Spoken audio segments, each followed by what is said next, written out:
18절에서 22절에 있는 말씀을 먼저 살펴보면요. 7년마다 한 번씩 우리가 안식년을 맞게 될 때에 그 안식년에 분명히 땅의 농사를 짓지 말고 땅도 쉬게 하라고 말씀을 하셨어요. 그런데 우리가 계산을 이렇게 해보면 7년째 농사를 안 지으면 뭘 먹고 사나 걱정이 되어집니다. 그런데요, 하나님께서는 6년째 되는 해에 미리 3년 먹을 만큼 충분하게 풍년이 되어지도록 축복을 하시겠다는 겁니다.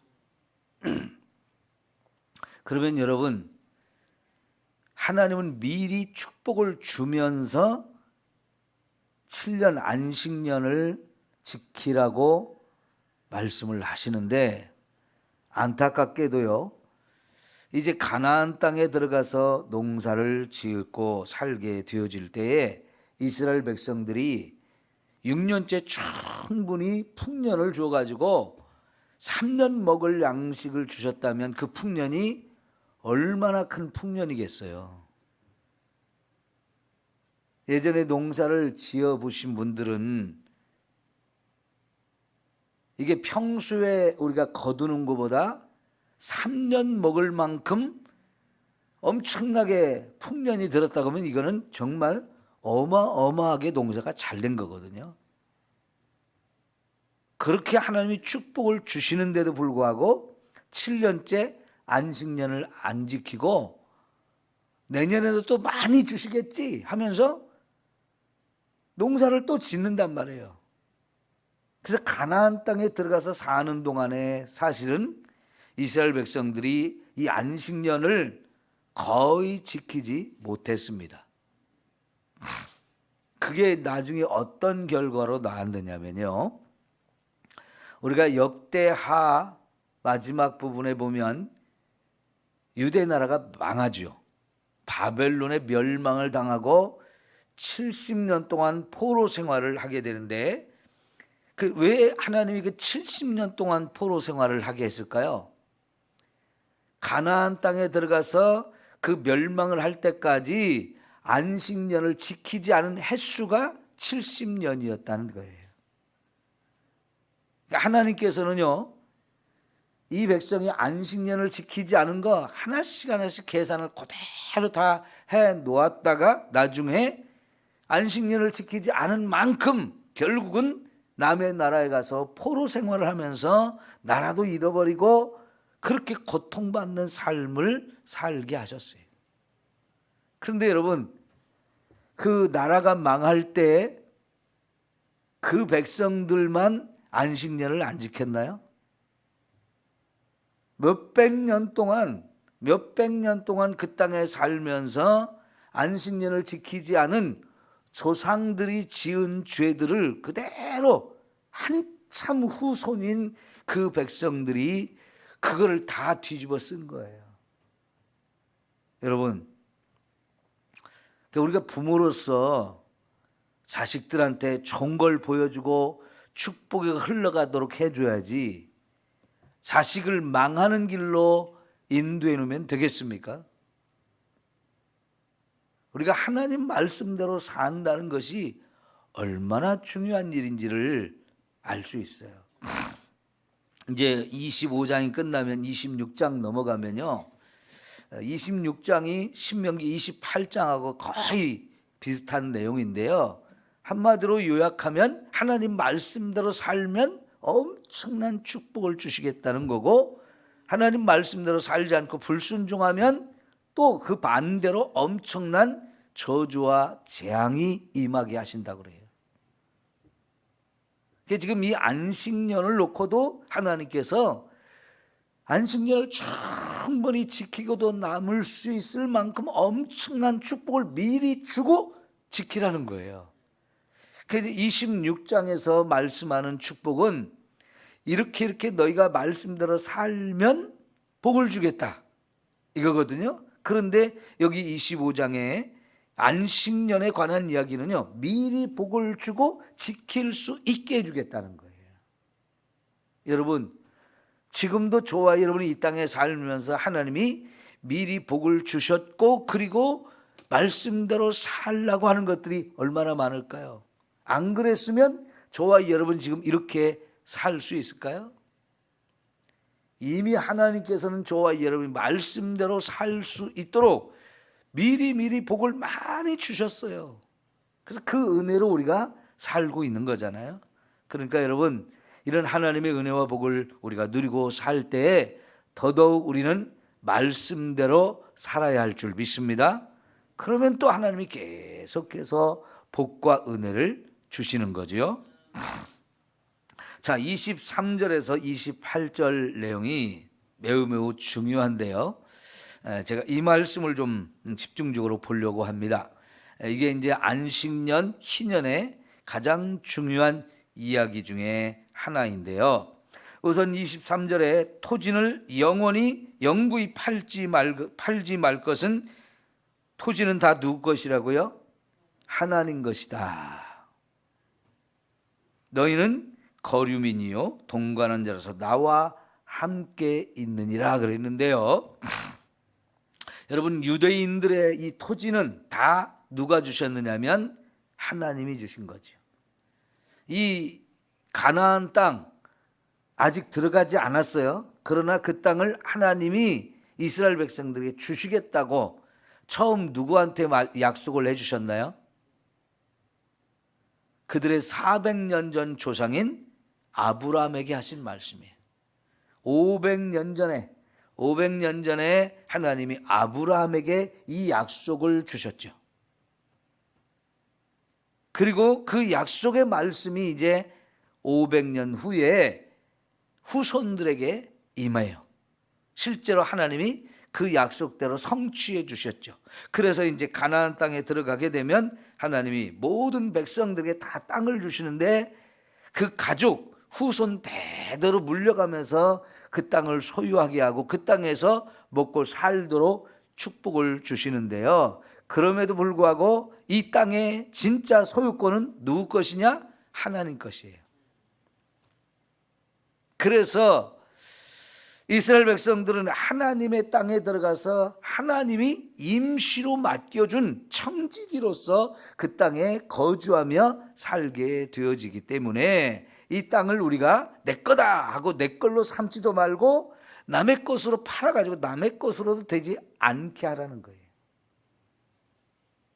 여러분, 우리나라가 이런 개념을 가지면 얼마나 좋을까요?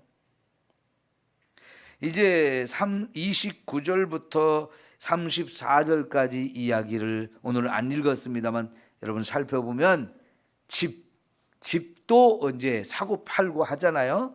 그럴 때 이 집도 역시 하나님의 것이에요. 내가 짓는다 할지라도 그거 하나님 것이라는 거죠. 하나님이 주신 땅에 지었으니까. 지금도 우리나라의 제일 큰 문제가 부동산 문제잖아요. 이걸 부자들은 더 많이 가지려고 점점 더 많이 있는 사람은 자꾸 돈을 불려가지고 집을 2채, 3채 막 갖고 몇 100채가 넘는 사람도 있는가 하면 평생 살아도 집 한 칸 없는 사람이 있죠. 이 빈부격차가 점점 늘어나서 이게 사회가 불안정한 사회가 되어지는데요. 정부가 이 빈부격차 문제를 해결하는 게 지금은 가장 큰 문제가 되어지고 있는데 하나님께서는요, 이 이스라엘은 이런 안식년과 희년제들을 통해서 지나치게 부자가 되는 것도 막아주시고 지나치게 가난하게 되는 것도 막아주셔서 서로가 같이 더불어 살 수 있는 세상을 만들기를 원하셨어요. 그런데 안타깝게도 이스라엘 백성들, 하나님의 백성인 그들조차도 이런 하나님의 말씀을 제대로 지키지 않았다는 것이 사실은 큰 문제가 되어진 거죠. 정말로 믿음을 가진 사람들이 이런 하나님의 말씀대로 살 수 있다고 하면 얼마나 좋을까요? 그 세상이 얼마나 달라질까요? 자, 여러분, 이제 24절 보면 중요한 얘기가 나오는데 너희 기업에 온 땅에서 그 토지 무르기를 허락할지니 만일 내 형제가 가난하여 그의 기업 중에서 얼마를 팔았으면 그에게 가까운 기업 물을 자가 와서 그의 형제가 판 것을 물을 것이요 그랬어요. 이 기업 무르는 제도, 이게 이제 안식년 희년 제도의 가장 큰, 가장 중요한 부분이라고 말할 수 있고요. 자, 여기 하나 더 추가해서 여러분이 47절을 한번 보십시오. 47절, 49절까지 볼게요. 만일 너희와 함께 있는 거류민이나 동거인은 부유하게 되고 그와 함께 있는 내 형제는 가난하게 되므로 그가 너희와 함께 있는 거류민이나 동거인 또는 거류민의 가족의 후손에게 뭐예요? 팔리면 종이 되는 거죠. 그가 팔린 후에 그에게는 속량받을 권리가 있나니 그의 형제 중 하나가 그를 속량하거나 또는 그의 삼촌이나 그의 삼촌의 아들이 그를 속량하거나 그의 가족 중 그의 살부치 중에서 그를 속량할 것이요 그가 부유하게 되면 스스로 속량하되 그랬어요. 자, 앞에서 우리가 잠깐 보았던 것은 땅을 팔아먹었을 때 그것을 가까운 형제나 친척들이 그 땅을 사서 돌려주라는 것이고요. 여기서는 땅을 팔아먹은 걸로도 안 돼가지고 몸을 팔아서 종이 되어진 사람들 역시 형제나 삼촌이나 이런 가까운 친척들이 그를 몸값을 집어넣고 다시 사서 자유롭게 해주라는 거예요. 이 두 가지가 가장 큰 핵심인데요. 자, 이제 여기를 보세요. 이제 안식이라는 말을 좀 우리가 잘 정리를 여기서 해봐야 되겠습니다. 안식. 안식이라는 것이 처음에 창세기 2장 1절부터 4절까지에 나오죠. 하나님이 6일 동안 세상을 창조해 놓고 7일째 되는 날 안식하셨어요. 그때 안식이란 말이 가진 의미가 뭐냐면 휴식을 취한다는 거예요. 휴식을. 이 땅에 살아가는 모든 존재는 하나님께서 생명을 위한, 삶을 위한 일을 하게 하셨어요. 새들도 날아다니면서 먹을 것 찾아 먹어야 되고요. 이런 꽃들도 다 나름대로 살기 위해서 몸부림치면서 열심히 생명을 위한 노력을 해야 돼요. 그러면서 이렇게 꽃이 피고 열매를 맺고 아름다워졌을 때 그것이 바로 하나님을 찬송하는 거죠. 하나님의 영광을 드러내는 거죠. 이 세상 모든 만물들은 다 하나님이 각자에게 주신 일이 있고요. 역할이 있어요. 그 일을 통해서 하나님의 영광을 돌리고 하나님을 찬송해야 돼요. 그런 모든 존재들에게 하나님이 오늘은 안식하자 하면서 휴식을 주는 거예요. 그러면 그 휴식을 누리면서 우리는 하나님께 모여서 하나님을 예배하고 찬송하는 삶을 사는 거죠. 그러니까 이 안식일을 처음 하나님이 제정하시면서 이 세상의 모든 만물들에게 안식을 허락하셨어요. 그런데 인간이 범죄하면서 결국은 그 안식을 누리지 못하고 빼앗겨요. 그러니까 죄라고 하는 것이 우리 인간의 안식을 빼앗아가는 겁니다. 그래서 이제 출애굽기에서 다시 이스라엘 백성들을 애굽에서 구원해 내시고 나서 그 다음부터 이제 하나님이 그 백성에게 너희가 내 백성이니까 이제부터 안식일을 지키면서 살아라 이렇게 말씀을 하시면서 거기에 이제 안식일 개념에 뭐가 들어가냐면 구원이 그 속에 담기게 돼요. 애굽에서 종살이를 하던 사람들이 구원을 받아서 하나님의 백성이 됐어요. 그 하나님의 백성이 된 사람이 이제 안식일을 드디어 지키면서 사는 백성이 이 땅에 출현을 하게 됐거든요.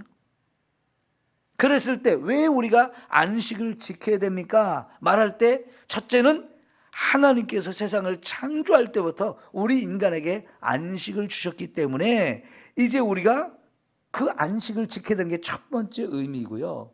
출애굽 이후에 두 번째 의미가 여기 들어가게 되는데 그게 바로 구원받은 기쁨과 감격을 가지고 안식을 누리게 되는 거예요.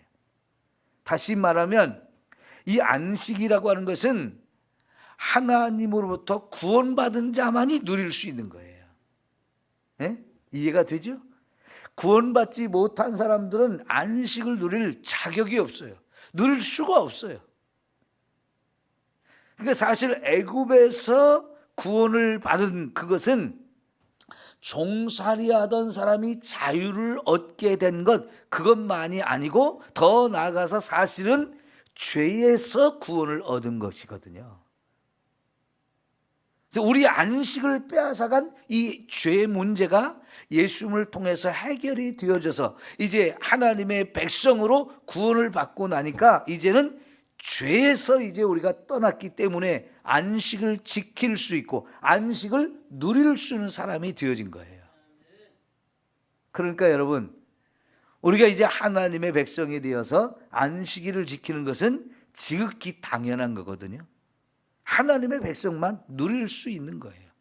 그럼에도 불구하고 하나님의 백성이 됐는데 안식일을 지키지 않는다. 그러면 하나님이 주신 이 구원, 하나님이 주신 이 자유, 이것을 누리지 못하는 사람이 되는 거예요. 그걸 짓밟는 사람이 되어지는 거예요. 죄에서 구원해주고 그래서 이제 하나님의 은혜를 누릴 수 있게 되는데 그걸 누리지 못하는 사람이니까 그걸 짓밟는 사람이 되어지는 거죠. 이런 걸 가르쳐서 우리가 뭐라고 말하냐면 진주를 누구한테 주지 말라고 그랬어요? 개, 돼지한테 주지 말라고 그러죠. 왜요? 개, 돼지는 그 진주가 좋은 것인 줄을 모르기 때문에 짓밟는단 말이죠. 그죠? 여러분, 그런데 개, 돼지가 짓밟아서 개, 돼지의 똥 속에 묻혀있는 진주를 할지라도 사람이 그걸 발견하면 어때요? 저거 똥 속에 있으니까 아이고 저 더러운 거 그러고 무시합니까? 아니죠. 그거 꺼내서 씻으면 깨끗하니까 그거 꺼내서 목걸이를 만들든지 귀걸이를 만들든지 뭐 해가지고 이쁘게 하고 다니잖아요. 왜 그래요? 가치가 있는 걸 아니까요. 근데 이 안식이라는 게 진짜 너무너무 소중한 건데 이거를 아무리 주어도 누리지 못하는 사람은 짓밟는 거거든요. 여러분, 그러니까 우리가 하나님의 백성으로 구원받은 사람으로서 안식일을 제대로 지켜야 돼요? 안 지켜야 돼요? 제대로 지켜야 되는 거죠. 자, 그런데 이제 또 하나님께서 이스라엘 백성들을 애굽에서 구원하는 것만으로 끝나는 게 아니고 진짜 안식은 어디 가서 누리느냐? 하나님이 약속한 가나안 땅에 들어가야 안식을 누리는 거예요. 그죠? 광야 생활을 하는 사람들은 아직은 참된 안식을 누릴 수가 없어요. 애굽에서 나왔지만 광야에 아직 머물러 있기 때문에 이 광야에서는 참된 안식을 누리지 못해요. 그래서 반드시 하나님이 약속한 가나안 땅에 들어가야 이제 거기가 바로 약속의 땅이고 안식의 땅이에요. 그 안식의 땅에 들어가야 이제 진짜 안식을 누린다고. 그러니까 이 안식의 세 번째 개념이 바로 가나안 땅에 들어가야 누릴 수 있다는 거예요. 첫째는 하나님이 창조하실 때부터 정한 법칙, 하나님의 모든 만든 피조물은 안식을 누리게 하시는 축복, 또 애굽에서 구원받은 축복, 세 번째는 하나님이 약속한 가나안 땅에 들어감으로 이제 참된 안식을 누리게 돼요. 이 세 가지 의미가 이제 안식일에 들어있는 거거든요. 자, 그런데 여러분, 그 가나안 땅에 들어가서 하나님이 주신 땅을 받아가지고 이렇게 참된 안식과 자유를 마음껏 누릴 수 있게 해주었는데 거기서 살다 보니까 또 가난해져 가지고 땅도 팔아먹고 자기 몸까지 팔아먹은 종이 된단 말이에요. 그럼 이 사람은 자유, 안식을 누리지 못해요. 그러니까 이제 여기서 그 사람을 진짜 이제 또 안식을 누릴 수 있게 해줘야 되는데 그거를 누가 해줘야 되느냐? 가장 가까운 형제나 부모나 자식이나 친척들이 해주라는 거예요. 그래서 땅을 팔아먹은 사람은 내 돈을 가지고 땅을 다시 사서 땅을 팔고 가난하게 되어진 사람한테 다시 돌려줘서 제대로 살 수 있게 해주고, 자기 몸을 팔아서 종사를 하고 있는 사람 몸값을 지불하고 그 사람을 자유를 줘서 안식을 누리며 살게 해주라는 거예요. 이거를 여러분 기업 물을 자라고 표현을 했어요. 두 가지 다 여기 들어가는데, 땅을 다시 찾아주는 거나 종으로 팔린 사람 몸값을 지불하고 자유케 해주는 거, 이 두 가지 다 기업 물을 책임을 가진 사람이 하는 거예요. 여러분, 구약 성경에 이 좋은 예가 이제 우리가 룻기에 보아스가 그 일을 했다는 거 우리가 잘 알죠. 그런데 보아스보다도 먼저 더 큰 책임이 있었던 사람은, 나는 그거 내 물질 이게 아까워서 난 못하겠다 하면서 그걸 포기한 사람이 있어요. 그런데 자기 물질이 어마어마하게 들어가서 손해를 봐야 되지만 내 형제가 그렇게 가난하게 살고 종사를 하는 건 나는 볼 수가 없는데, 그게 내가 하나님이 내게 주신 책임이기 때문에 내가 그걸 대신 해주겠다고 하면서 기업 물을 일을 하죠. 그래가지고 그 사람이 얼마나 큰 축복을 받았습니까? 그 후손 가운데 다윗 왕이 태어났고요, 그 후손 가운데 예수님이 태어나서 온 인류를 구원하는 천대까지 복을 받는 가문이 되잖아요. 하나님이 이게 얼마나 큰 은혜인지, 얼마나 놀라운 일인지를 이렇게 축복을 주심으로 우리에게 가르쳐 줘요. 나중에 여러분 예레미야서를 읽다 보면 예레미야도 그런 일을 했어요. 예레미야는 분명히 나라가 망한다, 우리 다 바벨론으로 포로 끌려간다, 아니면 다 죽는다, 이런 얘기를 했잖아요. 그런데 고향 땅에 자기 가까운 친척이 내가 정말 돈이 없어서 내 땅을 팔아야 되는데 예레미야한테 와서 그럼 네가 사라. 그럴 때 예레미야가 자기가 사주잖아요. 그런 얘기가 나옵니다. 그러면 여러분, 예레미야는 나라가 망하고 포로로 끌려가든지 죽든지 할 건데 그 땅 사면 뭐 할 거예요? 돈만 손해보고 내 것이 안 되거든요. 곧 망할 거니까. 그런데 하나님께서는 사라는 거예요. 그래서 예레미야가 망할 것도 알고 포로로 끌려가든지 죽을 걸 알아요. 그럼에도 그걸 삽니다. 왜냐하면 하나님께서 그런 일을 하라고 하셨기 때문이기도 하지만, 예레미야의 이 말이 확실하다는 것을 그렇게 하나님께서 예레미야의 삶을 통해서 당시 사람들에게 증거를 삼으라는 거예요.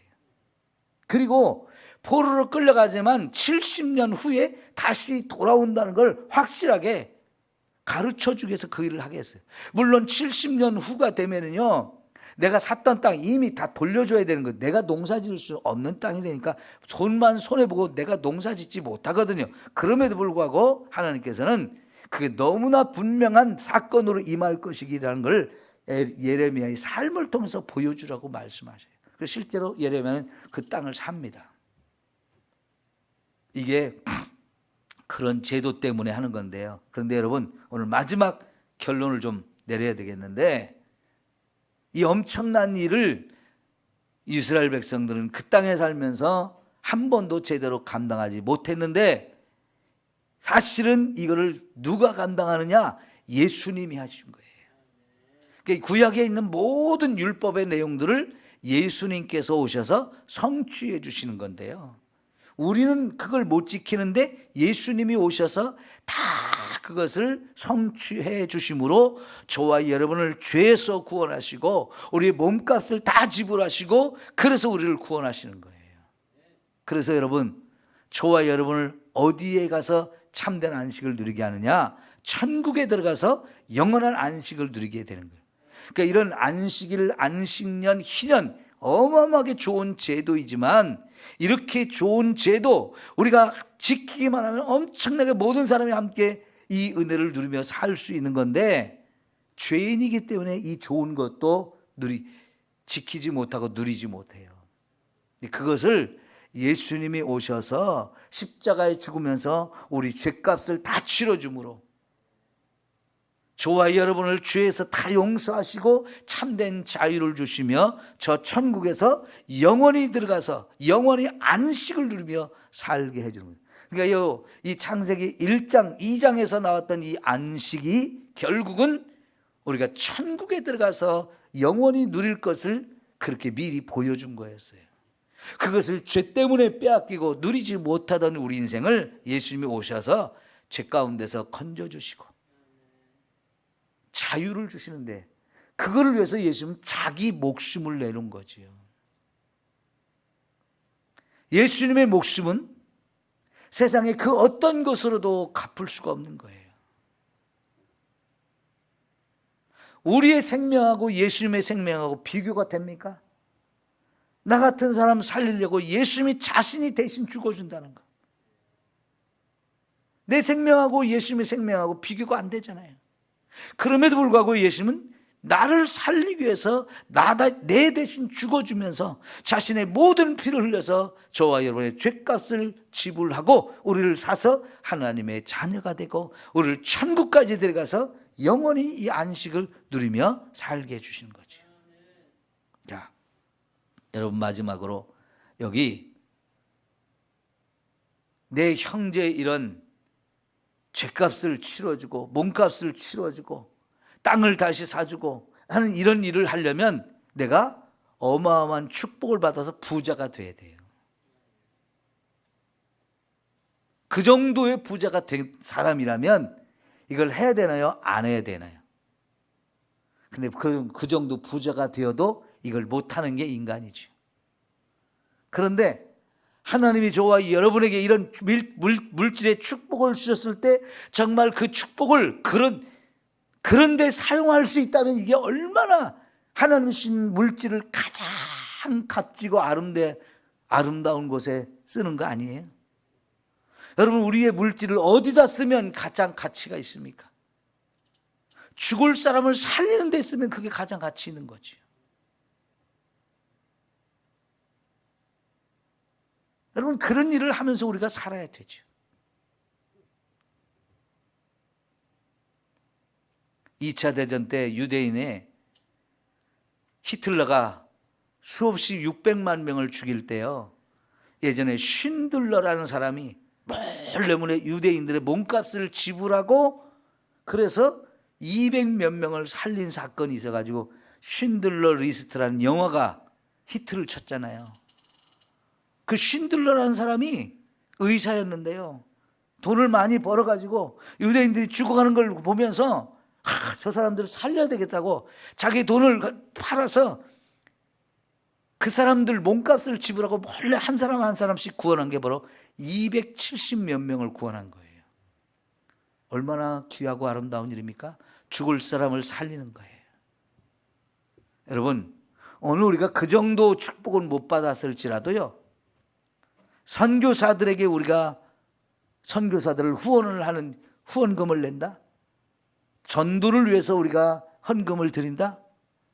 사랑의 헌금을 드려서 어려운 이웃들을 돕는다? 이게 다 그렇게 쓰여지는 거예요. 너무나 귀하고 아름다운 일이잖아요. 여러분, 그런 일에 저와 여러분이 좀 아름답게 하나님 주신 물질을 좀 마음껏 쓰면 얼마나 좋겠습니까? 예? 우리가 가진 물질 중에 가장 귀하고 가치 있게 쓰는 거잖아요. 영혼을 구원하는 데 사용될 수 있다는 거. 주님의 은혜로 구원받은 저와 여러분, 그렇게 아름다운 일을 감당하는 저와 여러분이 되기를 축원합니다. 기도합시다.